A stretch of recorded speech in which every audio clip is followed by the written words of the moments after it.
Super అసలు చాలా బాగా పాడిరు పాట. అంటే అయితే ఇంకోటి నా బాధ ఏంటంటే నేను చాలా ఛానల్లో కూడా చెప్పుకున్నా నా కష్టం బాధలు. కాకపోతే ఏంటంటే నాకు తెలంగాణ వచ్చినప్పుడు కూడా నేను చాలా కష్టపడ్డా.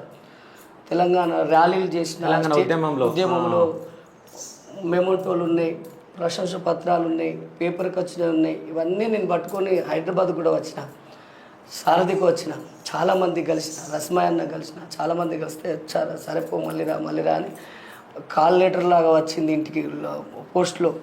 మళ్ళీ ఇది వచ్చిందని పోయినా, అది పట్టించుకోవాలి. మళ్ళీ సెకండ్ టైం కూడా మళ్ళీ పోయినా, వదిలేసి సైలెంట్గా ఉన్నా. ప్రభుత్వం తరఫున కూడా నాకు ఇది వరకు ఏమీ రాలేదు.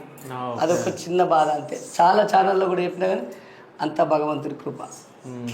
అంటే ఇంతకు ముందుకు మీరు మాట్లాడుతూ అంటే చెప్పడం జరిగింది, అంటే రసమై బాలకృష్ణని కూడా వీళ్ళని కలవడం జరిగింది అని చెప్పేసి, అంటే ఉద్యమంలో మీరు పాల్గొన్నారు. సో ఉన్నారు అంటే మీరు చెప్పడం జరిగిందా ఇట్లా కావాలని చెప్పేసి వాళ్ళకు? చెప్పడం జరిగింది. వాళ్ళు ఏమన్నారు? అక్కడ నుంచి రెస్పాన్స్ ఏమొచ్చింది? వాళ్ళు ఏమన్నారు, సరే చూద్దాం తీ అని అన్నారు. ఓకే. కొంచెం ఇక పట్టించుకోలేకనే పోయింది. 2 సార్లు పోయినా, 2 సార్లు మళ్ళీ సెకండ్ టైంలో కూడా అప్లై చేసుకున్నాను. సెకండ్ టైం కూడా రాలేకపోయినా. చాలామంది ఇక్కడ మా దగ్గర ఉద్యోగం చేసే వాళ్ళు కూడా మీరు మాతో ఉన్నారు, అసలు మీరు మంచి మంచి పాటలు పాడతారు, కథలు చెప్తారు, మీకు కూడా వస్తే బాగుంటుంది, జాబ్ వచ్చిన వాళ్ళు కూడా బాధపడే వాళ్ళు కూడా చాలామంది. ఓకే. అయితే ఈ లేడీ గెటప్ వేసినప్పుడు జనాలు ఎట్లా చూస్తారు, ఏం మాట్లాడతారు? ఈ లేడీ గెటప్ వేసినప్పుడు కొన్ని కష్టాలు ఉంటాయి, కొన్ని సుఖాలు ఉంటాయి.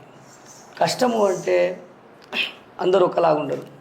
ప్రోగ్రామ్ కొంచెం డ్రింక్ చేసి వస్తుంది, మనం ఏడ్చినప్పుడు వాళ్ళు విజిలేసడం, అల్లరి చేయడం, అప్పుడు నా మనసులో బాధపడతా. ఇంత మంచిగా పాట పాడుతూ ఉంటే వాళ్ళు ఇట్లా చేయబట్టి భగవంత ఎల్లవ తల్లంతా నీదే దీవెన కొంచెం సైలెంట్గా కూర్చుంటారు. కొంతమంది ఎల్లవ తల్లి వేషం వేస్తే వాళ్ళు వచ్చిన కాళ్ళు మొక్కి నాకు ఓడి బియ్యం పోసి, అమ్మవారు నువ్వే మా పిల్లలకు ఆరోగ్యం బాగలేదు, నీ చేత బొట్టు పెట్టు, మాకు సంతానం అయితే లేదు, నీ చేత ఒక పండుగ అని ఇట్లా అన్నప్పుడు నాకు సంబరం అనిపించింది.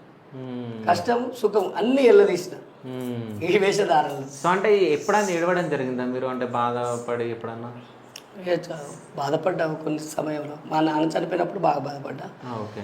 అంటే ఈరోజు ఇంత పేరు వచ్చింది, ఇప్పుడు ఎక్కడ పోయినా కానీ ఉగ్గుగత్తలో చూసి సతీష్ యాదవ్ వస్తున్నాడా అని ఫోటోలు తీయడం అదొకటి జరిగితే, ఇవాళ మా నాన్న ఉంటే ఇంకా ఎంత మంచిగా ఉండు, ఎంత సంబరపడాలి, అదొక బాధ ఉంటుంది. ఇప్పుడు